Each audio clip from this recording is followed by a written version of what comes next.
présente Jean-François L'Herbier, qui est le personnage qui a tracé cette marche très particulière, hein, qui est surtout une découverte historique et nature. Nature due à la Calestienne. Bande calcaire datant de 400 millions d'années, partant de Fourmies en France jusqu'à Remouchon, province de Liège. Longue de 130 km, large de 2 à 10 km. Alors on va partir de l'est vers l'ouest. Lui, Vauban va retourner la défense du fort de Charlemont. Il va le fortifier vers l'ouest et il va le fortifier vers le nord. Vous avez une poudrière début XVIIe siècle. Ensuite, vous avez toute une zone qui se situe ici, vous voyez? Regardez là-haut aussi. Hein. Toute cette zone-là, ça s'appelle le lieu-dit Le Château. Tout à l'heure, je vous parlerai du Chaude-Cyclou concernant le fort de Rome, le nom de fort de Rome. Quand Vauban a fait des travaux au niveau du fort de Rome, il est tombé sur des maçonneries romaines.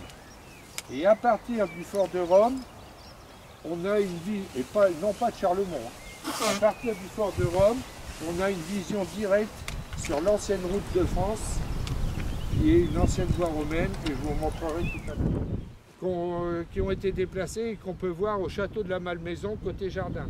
On va le retrouver dans un endroit, j'arriverai jamais à prononcer le nom, au Danemark, au XVe siècle, ils achetaient déjà du marbre ici, c'était pas français, hein, pour réaliser l'endroit où ils enterraient tous leurs souverains. Vous voyez l'importance de ce marbre. À l'extrémité de la carrière de marbre noir, vous avez ce qu'on appelle l'arête du dinosaure. Alors l'arête du dinosaure, je l'ai mis sur le panorama, si un jour des gens... Après les nombreux marbres, notamment noirs et rouges, on y trouve des minerais de fer, de cuivre, de barium, de plomb et de fluorine. Ce qui peut expliquer les nombreux conflits qui ont eu lieu dans la pointe de Givet et ses alentours. Oh là là, la vue là. Hein, c'est pas mal quand même.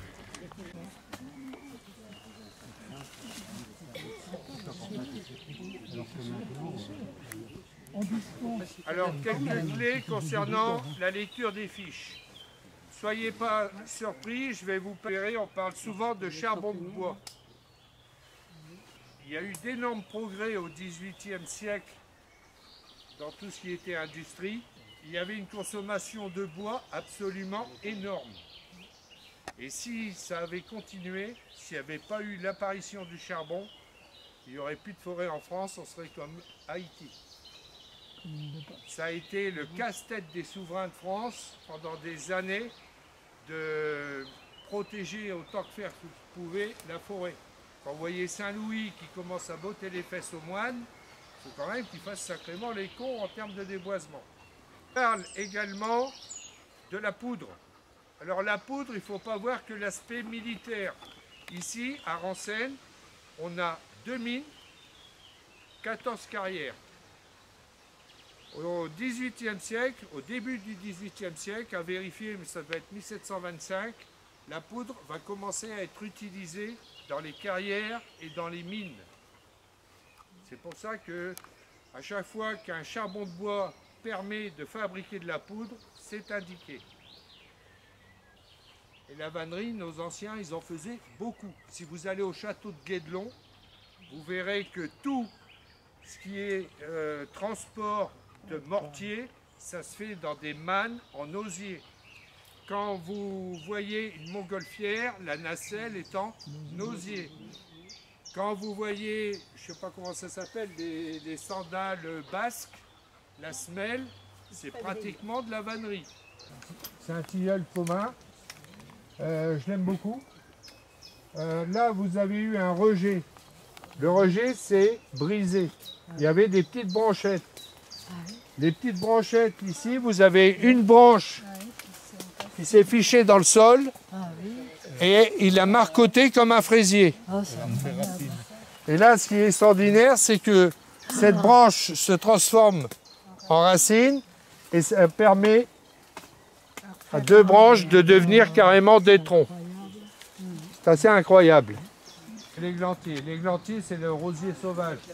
Il va servir de porte-greffe pour faire des roses. Habituellement, quand on voit des églantiers, c'est des buissons. Là, vous regarderez la hauteur. Alors, les chiffres, ils disent hauteur maximale 5 mètres. Il est très jeune, lui. Hein, mais il est allé chercher la lumière, comme les branches du tilleul qui s'était couché. Et l'arbre va aller chercher la lumière. C'est assez spectaculaire. C'est très utilisé en vannerie. Bon, celui-là, vous ne me le coupez pas. Donc là, avec ça, c'est sportif parce qu'il faut enlever les épines. Et puis après, pour faire les éclisses, c'est assez délicat. Et après, il faut bien peler les éclisses pour qu'elles soient vraiment souples. Il est magnifique. Donc le pommier sauvage. Faire attention, c'est très épineux, c'est un bon porte-greffe, c'est un très bon bois pour le tournage. Tournage du bois, c'est très dense. Où il y a les gros chênes, vous verrez très souvent il y a du hou à côté. On dit que dans la nature, chaque problème a la solution.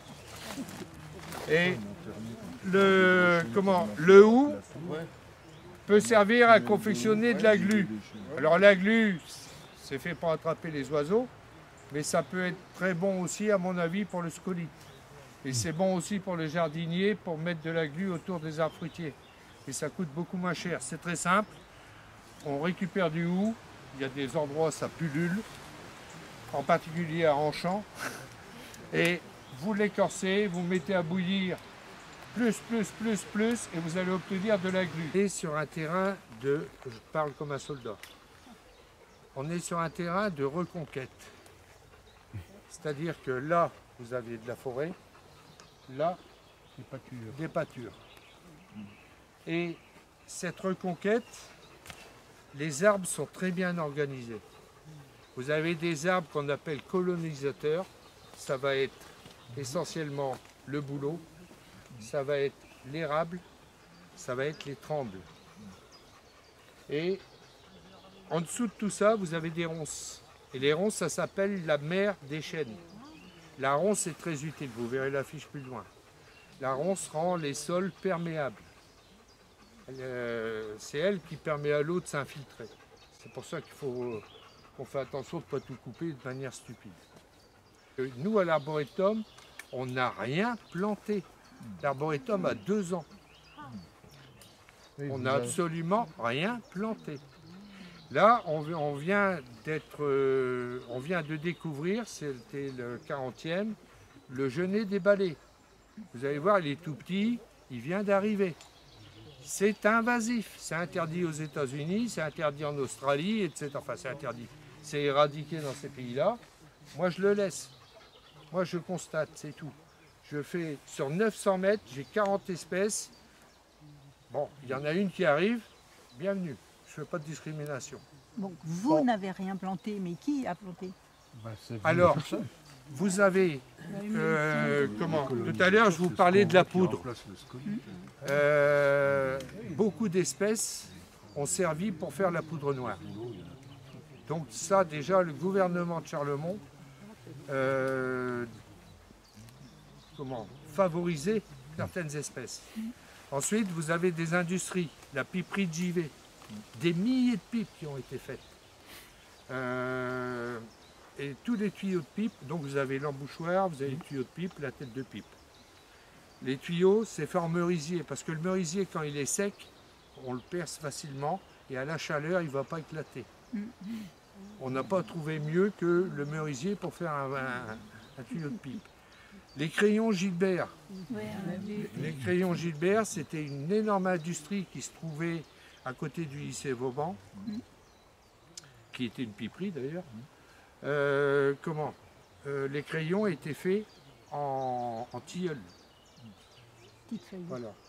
Et il y a des choses... Alors, ce qu'il faut savoir aussi, c'est que les gens qui ont 70 ans, qui ont mon âge ou un petit peu plus vieux, quand ils étaient gamins ici, moi j'étais pas là, ils faisaient de la luge sur des cartons. Partout dans Renseigne, il y avait très peu d'arbres.